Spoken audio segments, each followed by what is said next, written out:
vous avez sans doute rencontré des personnages étonnants, des hommes ou des femmes complètement saisis par l'avidité.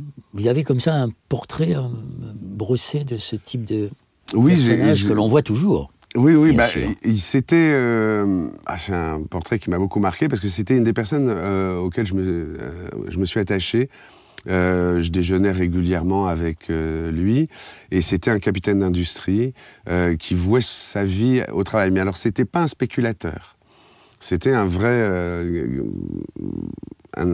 quelqu'un qui avait travaillé dans les grandes entreprises, dans l'industrie, et qui vouait sa vie à ça et était fasciné. Et j'appréciais discuter avec lui, c'était vraiment intéressant. Et un jour, il revenait de Venise et on parlait un petit peu de vie privée.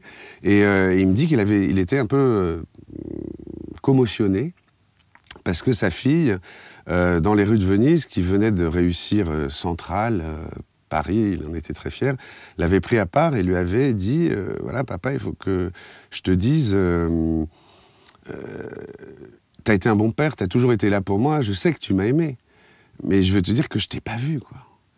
Et elle lui sort cette phrase qu'il avait laminée, qui était « Et tous les millions que t'as gagnés, ça rachètera jamais ces moments qu'on n'a pas eus ensemble quand j'étais enfant. » Et ça l'avait bouleversé, parce que ça remettait d'un seul coup en cause tout un fonctionnement.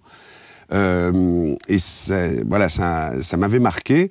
Ça m'a servi aussi de leçon par rapport à mes propres enfants.